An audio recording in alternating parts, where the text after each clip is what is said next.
আসসালামু আলাইকুম। আজ ৩৬ জুলাই ২০২৪, ২১ ভাদ্র ১৪৩১। আমি ৩৬ জুলাই বললাম এই জন্যই, পহেলা জানুয়ারি থেকে আন্দোলন শুরু। না, দুঃখিত, পহেলা জানুয়ারি না, পহেলা জুলাই থেকে ৩৬ জুলাই। ৩৬ জুলাই থেকে আন্দোলনে সরকারের পতন। তাই এই মাসটাকে আমি ৩৬ জুলাই পর্যন্ত এক্সটেনশন করতে চাই। এটা আমার ব্যক্তিগত কথা। আর এজন্য বারবার আমি স্যালুট জানাই সংগ্রামী ছাত্রদের, যারা এদেশের দ্বিতীয়বার স্বাধীনতা কায়েম করেছে।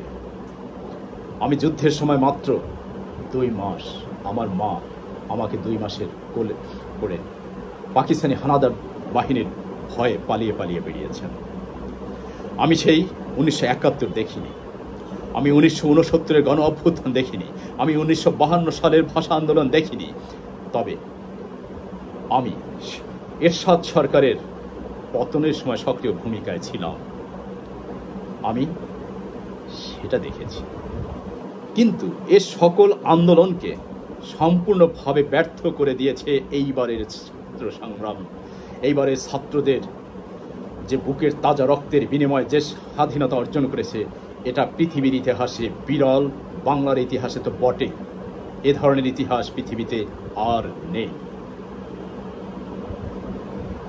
এরা মেধাভিত্তিক চাকরির কথা বলেছে, কোটা সংস্কারের কথা বলেছে, কিন্তু সরকার তা মেনে নেয়নি। শেষ পর্যন্ত আমাদের এই ছাত্রদের, এমনকি ছোট বাচ্চাদের জীবন পর্যন্ত চলে গিয়েছে। কি আর বলবো, এটা পাকিস্তানিদের চেয়েও ভয়ানক আক্রমণ। আমার গায়ের লোম দাঁড়িয়ে যায়। এটা বিভৎস আক্রমণ। এই আক্রমণের মুখে দাঁড়িয়ে এই সংগ্রামী ছাত্ররা ঠিকই তাদের জীবন দিয়েছেন এবং তাদের দাবি তারা আদায় করে ছেড়েছেন ইনশাআল্লাহ।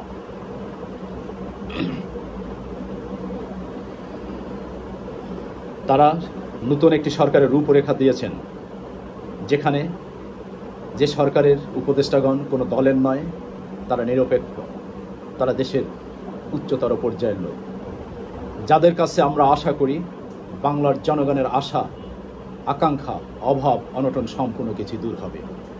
তাই আমরা আমাদের ছাত্রদের দ্বারা অর্জিত এই আন্দোলনকে, এই স্বাধীনতাকে সফলতা দান করার জন্য আমরা এই সরকারকে অবশ্যই সাহায্য করব।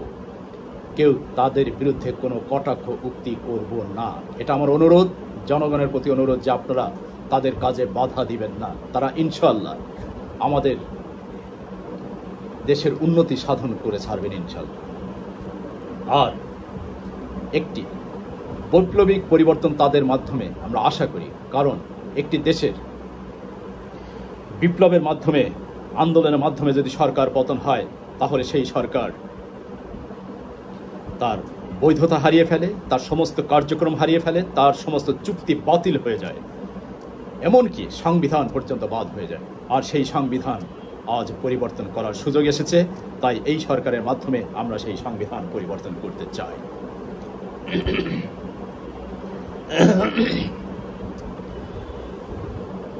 দেশের জনগণ জেনে রাখুন, আর আমাদের অন্তর্বর্তীকালীন সরকারের প্রতি আমার অনুরোধ, আমাদের দেশের যে রাজনৈতিক স্থবিরতা, আমাদের দেশের যে রাজনৈতিক অবস্থা, যে অবকাঠামো, তা সম্পূর্ণ পরিবার কেন্দ্রিক, একনায়কতন্ত্রে। এখানে প্রজাতন্ত্র নেই, এখানে আছে রাজতন্ত্র, একনায়কতন্ত্র বা পরিবারতন্ত্র। এই সিস্টেমগুলোকে সম্পূর্ণভাবে আপনারা বাদ দিতে পারেন। এই সিস্টেম কোনো দলের মধ্যে চলতে পারে না। দলের মধ্যে অনেক নিবেদিত প্রাণ থাকে, যারা চায় তাদের কর্মকাণ্ডের মাধ্যমে তারা উপরে উঠে আসুক, কিন্তু তা হয় না। সম্পূর্ণ পরিবার ভিত্তিক নিয়ন্ত্রিত। এ ধরনের অবকাঠামোগুলো সম্পূর্ণভাবে ভেঙে ফেলতে হবে। আমরা এ ধরনের কোনো দলকে আমরা আর চাই না। বাংলাদেশের ছাত্র রক্ত দিয়েছে এই সব জঞ্জাল সম্পূর্ণভাবে মুক্ত করার জন্য। বাংলার ইতিহাস মনে রাখবে, আমরা যদি আপনাদের মাধ্যমে এই সংবিধান পরিবর্তন করতে পারি, দলের সমস্ত অবকাঠামো পরিবর্তন করতে পারি, তাহলে আমাদের দেশ শান্তির মুখ দেখবে।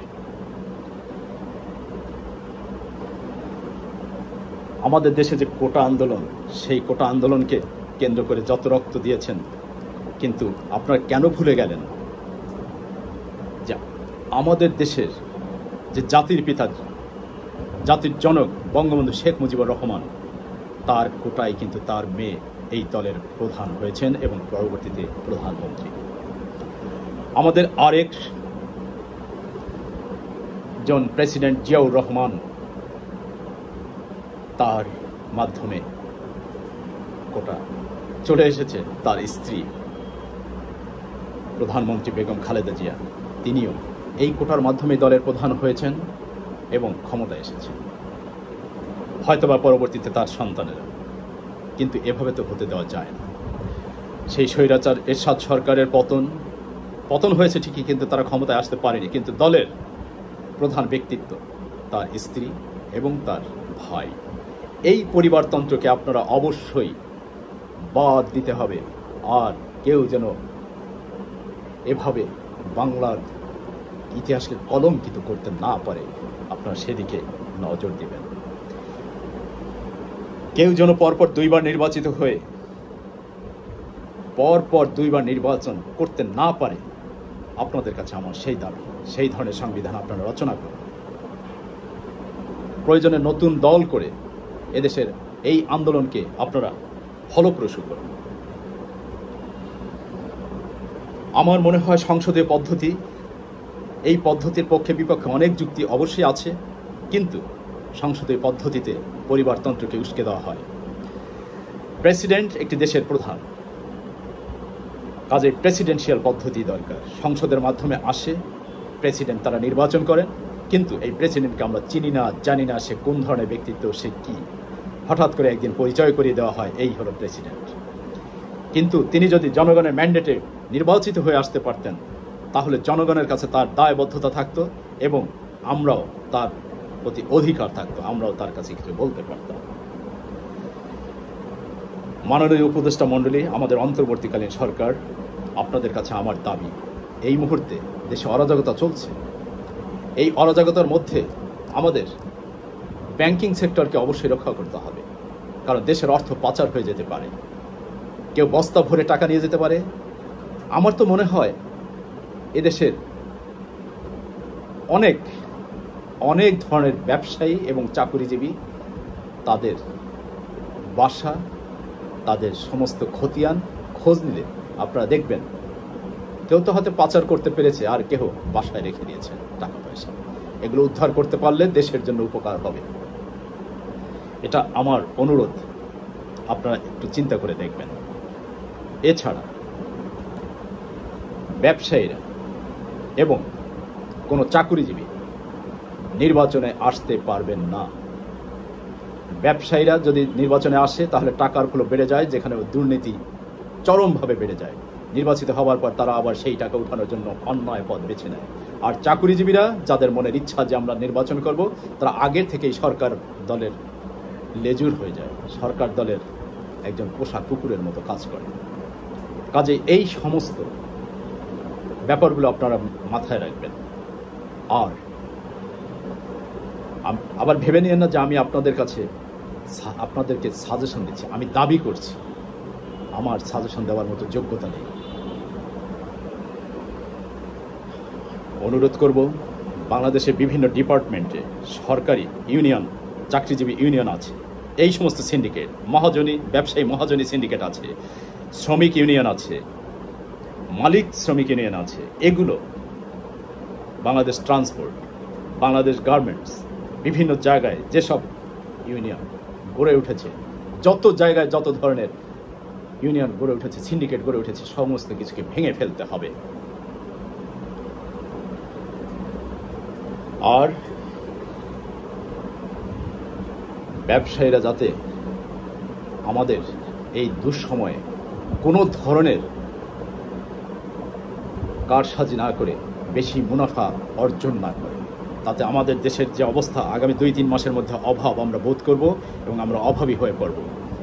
কাজে মূল্যস্ফীতি রোধ করে এদের মাধ্যমে সৎভাবে যেন ভোক্তা তার সঠিক অধিকারটুকু পান। আমার অনুরোধ সেই দিকে। এছাড়া বাংলাদেশে বহু লোক, বহু অবৈধ ভারতীয় অভিবাসী আছেন যারা এদেশে চাকরি করছেন বৈধ এবং অবৈধভাবে, এবং বিভিন্ন এজেন্ট এখানে আছেন। তাদেরকে অবশ্যই এ দেশ থেকে চলে যেতে হবে। তাতে আমাদের বেকারত্ব অনেকটাই কমবে, অনেকে সেখানে সুযোগ পাবে।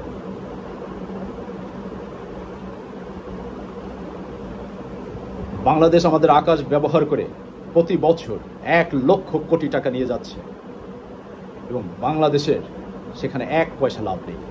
বাংলাদেশের বিভিন্ন ট্রানজিট তারা ব্যবহার করছে। এছাড়া রূপপুর পারমাণবিক কেন্দ্রে অনেক বেশি বেতনে ভারতীয় লোকজন চাকরি করছে। কেন? আমাদের দেশে তো লোকজন আছে, আমাদের দেশে বড় বড় ইঞ্জিনিয়ার আছে, যাদের দরকার টেকনিশিয়ান আছে, তারা সে ইচ্ছে করলে সেখানে ঢুকতে পারে। আমাদের ভারতের সাথে সমস্ত কালো চুক্তি বা ধ্বংসাত্মক চুক্তি অবশ্যই অবশ্যই বাদ দিতে হবে, এটা আমার অনুরোধ।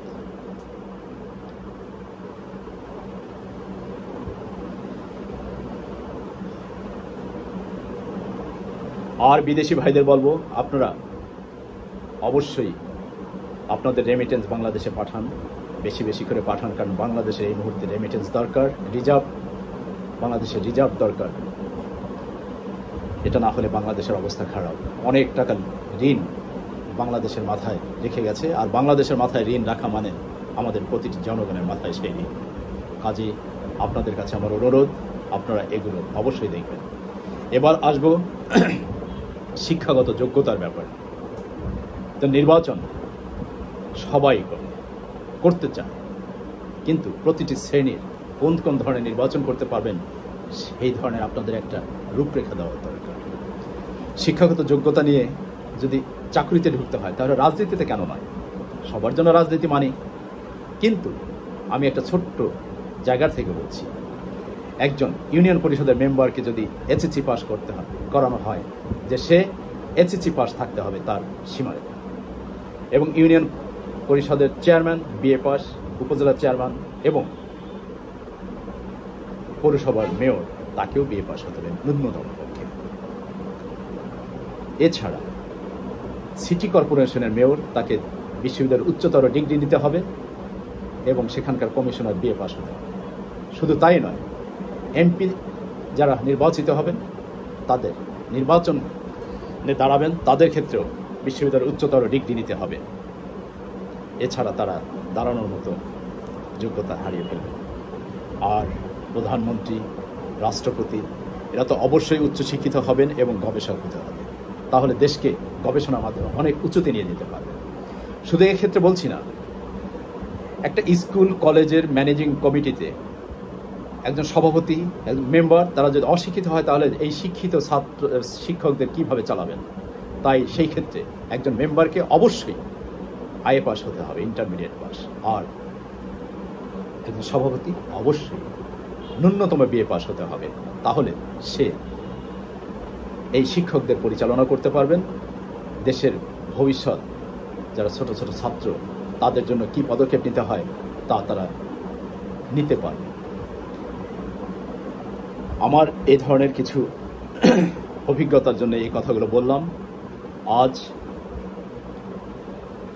আপনারা যে অন্তর্বর্তীকালীন সরকারে আছেন, আপনারা সম্পূর্ণভাবে অভিজ্ঞ এবং দেশের অনেক বড় বড় শিক্ষিত লোক, অনেক বুদ্ধিজীবী আপনারা। কাজে আপনাদের কাছে আমাদের তো আবেদন থাকবেই, দাবি থাকবেই, আর সেই দাবির কথাই আমি বললাম আমার জনসাধারণের জন্য। আপনাদের বিবেচ্য বিষয়, আমার এই দাবিগুলো যদি সঠিক হয় আপনারা কিছু গ্রহণ করতে পারেন, এটা আমার অনুরোধ। এখানে কোনো জোরপূর্বক কিছু নয় বা কারো মাধ্যমে জোর করে কিছু করানো হবে তা নয়, এটা সম্পূর্ণভাবে আমার ব্যক্তিগত অনুরোধ, জনগণের পক্ষ থেকে অনুরোধ। যদি আপনাদের মনে হয় যে না এই দাবিগুলো সঠিক, তাহলে আপনারা একটু অ্যাপ্লাই করে দেখতে পারেন। আজ জাতির শ্রেষ্ঠ সন্তানদের, জাতির শ্রেষ্ঠ ছাত্রদের এবং সমস্ত জনগণকে আমি আমার স্যালুট আবারও জানাচ্ছি, কিন্তু কোনো দলকে নয়, কারণ আমি কোনো দলের হয়ে আসিনি, আমি সাধারণ জনগণের পক্ষে ছাত্রদের স্যালুট দিয়ে আমি আমার কথা শুরু করেছি এবং ছাত্রদেরকে আমি বারবার সম্মান জানাতে চাই যে তারা যেন এখনও তাদের সব কিছু হাল ছেড়ে না দেন। আসসালামু আলাইকুম, আপনারা ভালো থাকবেন ইনশাআল্লাহ।